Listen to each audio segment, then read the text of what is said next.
Hello student, welcome to my YouTube channel.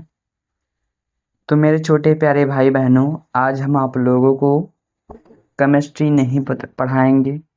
आज कुछ math के क्वेश्चन हो जाए, जैसे कि आप लोगों का 3.1 क्लियर हो गया है। यदि कोई क्वेश्चन समझ में नहीं आ रहे हैं तो आप लोग कमेंट करिए, पूछ लीजिए, मैं आपको लोगों को आके लाइव बता दूंगा।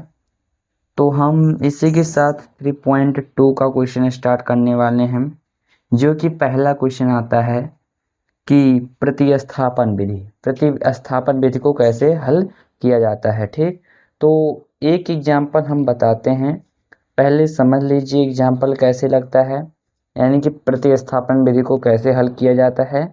तो आप लोगों को एक्सरसाइज सॉल्व करने में आसानी होगी। तो आप लोगों का टाइम बर्बाद नहीं करते हैं और हम बताना शुरू करते हैं। देखिए बच्चों कि 2x minus Y 2x minus Y equal to है 1। ठीक, 2x minus Y equal to क्या है, 1 है। दूसरा जो समीकरण है वो 3x minus 4y equal to 2 है। तो इसे हम कैसे सॉल्व करेंगे इसे देखिए, हम बताते हैं आप लोगों को एकदम आसान भाषा में।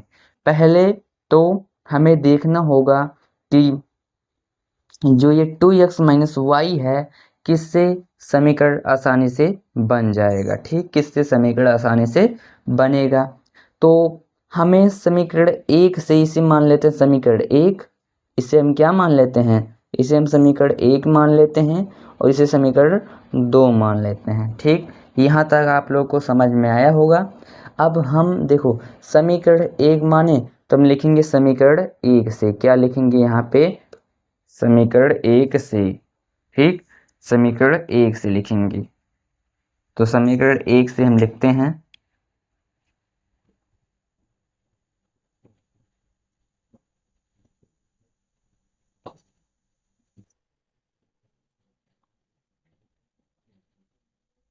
समीकरण एक से।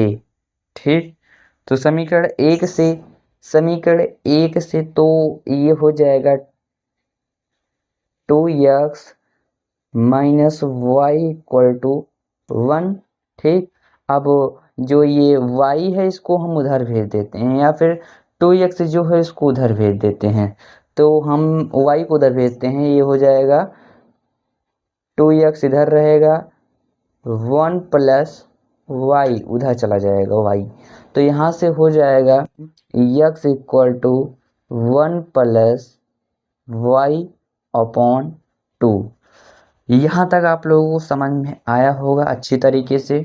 तो हम इसे क्या कर लेंगे, इसे समीकरण हम 3 मान लेंगे। ठीक, अब जो यक्स का मान आया है छोटे भाई बहनों, उसको हम क्या करेंगे, यक्स का मान हम समीकरण 2 में रख देते हैं। ठीक, जो यक्स का मान है वो समीकरण 2 में रखना होगा, तो हम रखते हैं। यक्स यहाँ पे लिख देते हैं कि यक्स का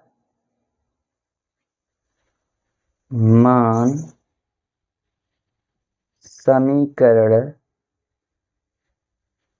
2 में रखने पर, यक्स का मान समीकरण 2 में रखने पर। ठीक, तो यहाँ पे हो जाएगा 3x minus 4y equal to है 2, समीकरण 2। तो हो जाएगा 3, अब यहाँ से 1 plus Y upon 2 minus 4y equal to हो जाएगा 2।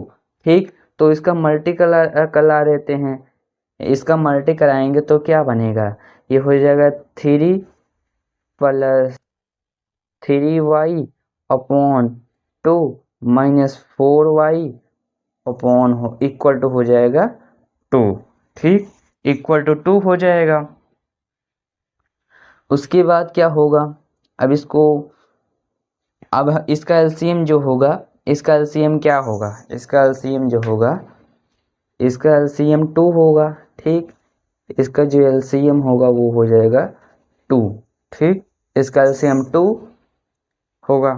अब 2, तो 2 से 2 कैंसिल, यानी कि ऊपर वाला वही आ जाएगा। इतना तो आप लोग को सॉल्व करना आ गया होगा, आप लोग चैप्टर 1 में पढ़े होंगे या फिर छोटी क्लासों में पढ़े होंगे।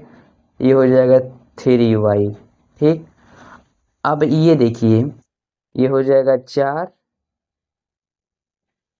उसके बाद 8y, क्योंकि इसका डिवाइड करना हो तो उसके बाद उल्ट इसे हम क्या कर रहे हैं, इसे हम एलसीएम लेके सॉल्व किए हैं। ठीक, तो इतना आप लोगों को समझ में आया होगा। हम किए हैं, यहाँ जो 2 है, 2 को हम ऊपर पहले डिवाइड किए हैं तो हो जाएगा 2 2 जा 4, 2 को ऊपर मल्टी किए हैं तो 8y इक्वल टू हो जाएगा 2। ठीक, अब ये हो जाएगा 3 + 3y माइनस 8y, इसका करा देंगे 3x मल्टी तो हो जाएगा 2 2 जा 4 होता है। अब देखिए, ये 3y माइनस 8y ये होता है -5y। ठीक, ये 4 है, इसको इधर भेजेंगे, यानी कि चर एक साइड अचर एक साइड, तो ये होते हैं चर, ये होते हैं अचर।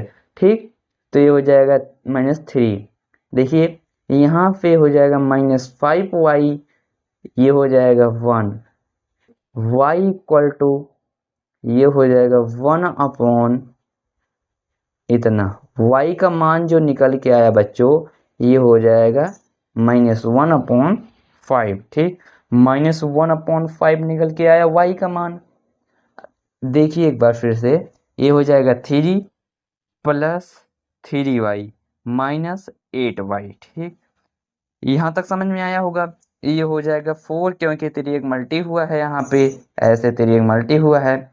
ये हो जाएगा -5y माइनस किए हैं 8y माइनस 8y और 3y और -8y के आगे बड़ी संख्या के आगे माइनस है, तो यहाँ पे हो जाएगा 5y। ठीक, अब यहाँ पे इसको जो है 3 को हम इधर भेजे हैं, तो यहाँ पे आएगा 1 -5y, तो y का मान जो होता है, आप सोच रहे होंगे कि ये तो इधर जाएगा प्लस हो जाएगा, लेकिन ये होता है प्लस माइनस में।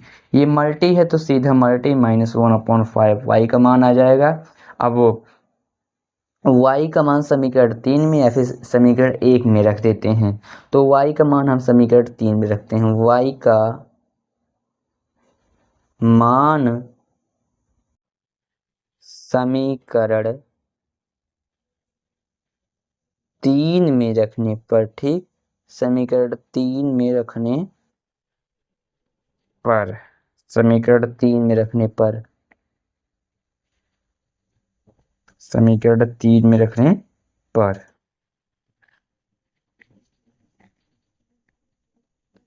तो समीकरण 3 में रखते हैं y का मान। y जो है -1/5, तो ये हो जाएगा x 1 + y, पहले हम इसे ऐसे उतार लेते हैं /2, तो x इक्वल टू हो जाएगा 1 प्लस, माइनस है तो -1 ब्रेकेट लगा देंगे, नहीं तो गलत हो जाएगा, इतना हो जाएगा। ठीक, अब अपॉन नीचे है 2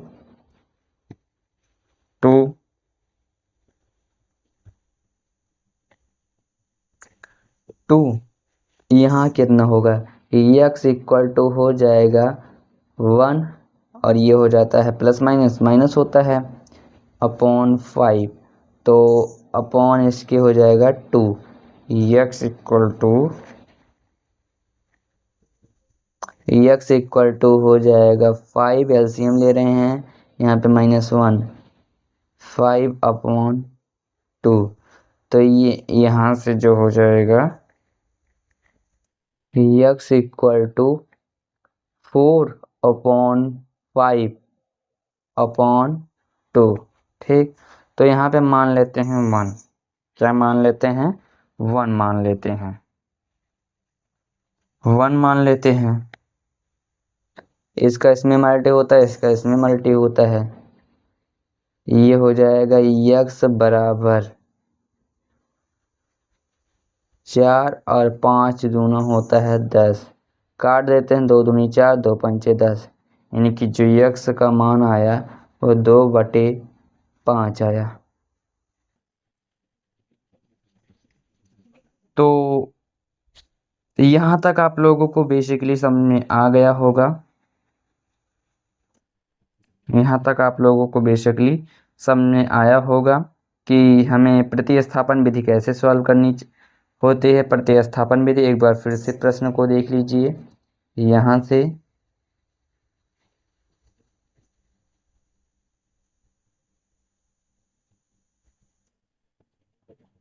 नोट कर लीजिए, नोट करना हो उसके बाद इसे 2-3 बार सॉल्व करना हो तो सॉल्व करिए, उसके बाद आप लोगों को समझ में आ जाएगा।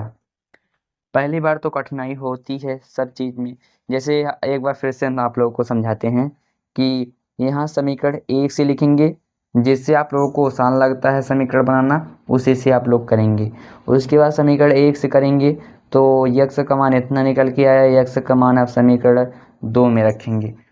जिससे हम निकालते हैं उसमें नहीं रखते हैं, ठीक। जिससे हम निकालते हैं समीकरण जिससे बनाते हैं उसमें हम नहीं रखते हैं। जैसे समीकरण 1 से निकाले तो समीकरण 2 में रखना होगा यक्स का मान। तो समीकरण 2 में रखने पर ये हो जाएगा 3x। देखो समीकरण 2 में रखे 3x पहले उससे उतार लिए, अब यक्स जहाँ पे है वहाँ पे इतना लिख दिए, फिर उसके बाद सॉल्व किए, आ गया y का मान। y का मान हम समीकरण 3 में रख दिए, y का मान समीकरण 3 में रख दिए। तो इतना सॉल्व करते करते हमारा फाइनली जो आंसर आया वो क्या आया, वो आ गया 2/5। तो मेरे छोटे प्यारे भाई बहनों, यहाँ तक आप लोगों को समझ में आ गया होगा। तो आज के लिए एक ही प्रश्न था। यदि आप लोग मेरे साथ नया जुड़े हों तो आप लोग मेरे चैनल को सब्सक्राइब कर लीजिए। जाते जाते एक कमेंट कर दीजिए जो नहीं आया हो या जहाँ पर नहीं समझ में आया हो। उसके बाद एक लाइक कर दीजिए। अब यहीं तक, मिलते हैं कल। धन्यवाद।